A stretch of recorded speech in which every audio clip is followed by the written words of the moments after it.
Well, this may be one of the more impressive stunts I've seen in a while. Many of you have probably seen the guys from Dude Perfect nail some cool shots, but Nick Rose is giving them a run for their money. Backup QB Trey Holtz with the assist, perfect ball placement, and perfect backflip to stick this one right through the uprights. And of course, when you come up with a stunt like that, we're going to call you into the studio and have you chat about it. We welcome in now Texas kicker Nick Rose. And Nick, what was the inspiration behind the move? Well, really, we had just planning to come out on a normal day, and it was kind of early when we got out there. It was like 9:30, 10. We had came out there. It was just, let's go kick.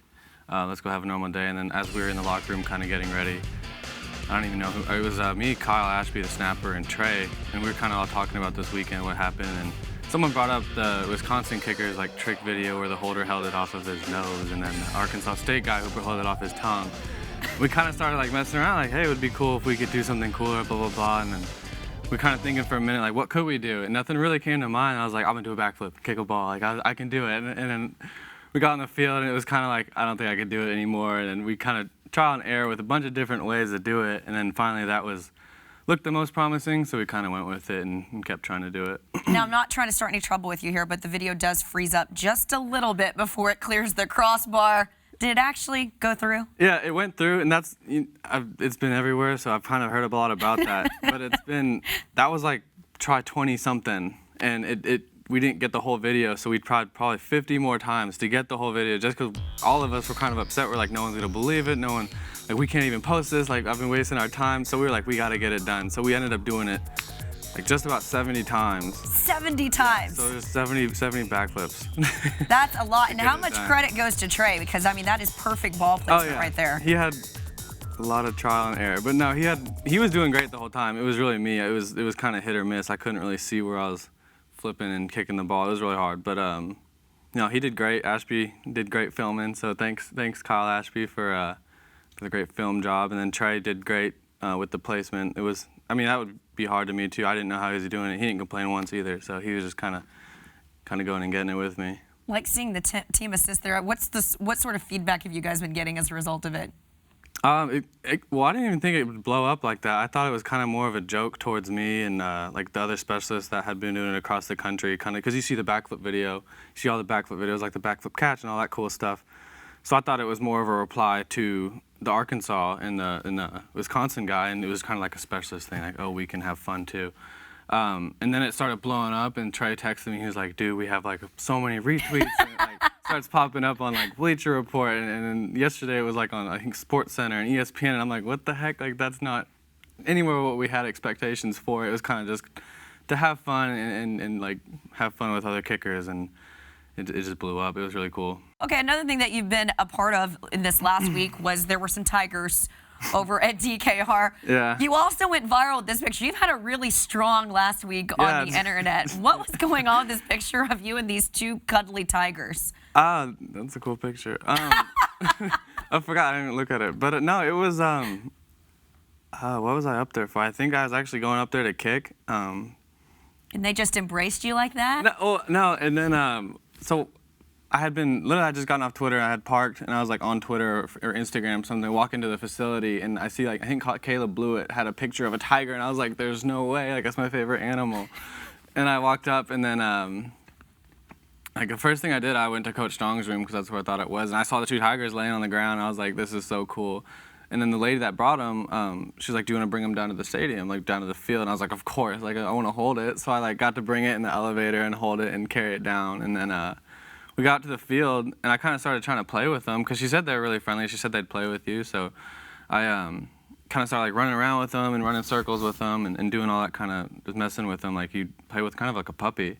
And I laid down, and then they both just kind of like came and laid on me and like started crawling on me, and I was like, this is the coolest thing ever. Like I was freaking out. It was a really good day. And then Johnny Sang was actually taking pictures for me. I gave him my phone. I was like, can you please take a picture? And he took like 50, and that ended up being one of the good ones. So. That's a memorable snap. Yeah, it was definitely one of the coolest days ever. Well, I want to talk to you about football. Okay, no, yeah, we talked about a lot of things, but I do want to talk to you a little bit about football. Sounds good. You know, Jeff Traylor, we talked with him yesterday. He's now taken over the special teams. What has he been like since he's now taken over the group? What sort of interaction have you had with him? He's been great. I think he's really still coming into himself though. He knows he has a big job to do, and I think he's tackling it in 100% the right way. And I think it says huge things about him that Coach Strong and the rest of the staff believe in him. He's came in real well, and I really appreciate the fact that he's came in kind of hands off towards the upperclassmen guys, because he knows you've been there as long as you have, and he kind of understands you're going to take responsibility for yourself. So he's kind of approached me with a way of respect, so I'm going to respect him right back.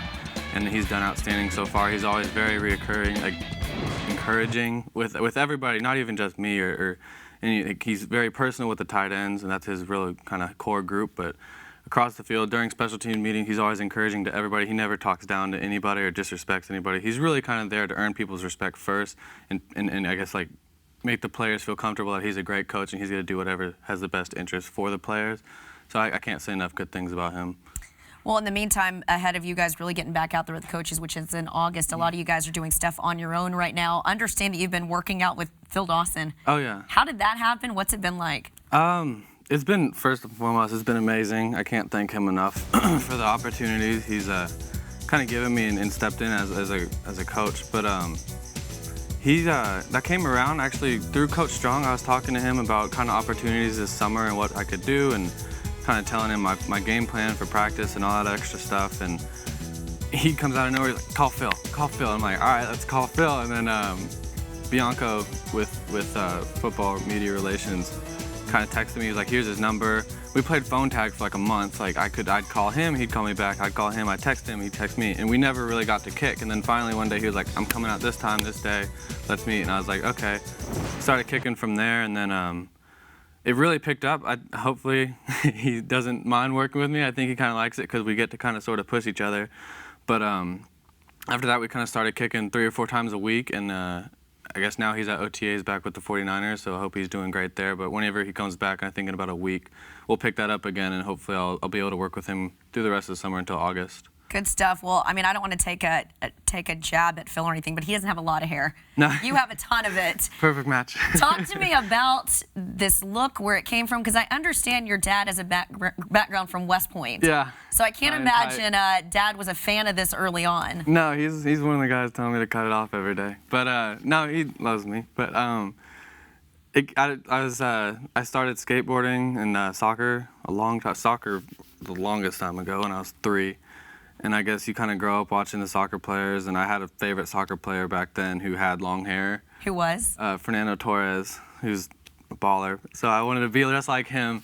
And then that kind of was the long hair start, and then I started doing the whole skateboard thing. And then, because you played soccer in Texas or anywhere in the U.S., it wasn't year-round. So you'd play select soccer for your seasons, and then all the off time I skateboarded. So it was kind of like back and forth, and long hair kind of just fit it. And then went through phase. I cut it all off. I did the buzz cut, and then I'd grow it back out, and then ended up just being easier to maintain. It's hard to say that, and people won't take me seriously, but it was easier to maintain with long hair than short. So. But the Bieber comparisons? Bieber comparisons have stopped. But they used to be a little more frequent. Like I was telling you earlier, I got called Bieber by a professor one time in my freshman year of college, and I almost cut it off that day. But they're not too bad anymore, and I guess, I mean, not everyone, but millions of people love that guy, so. There you go. Long hair, don't care. Nick Rose in studio. We appreciate you stopping by. You're a fun guy. No question. Thank you.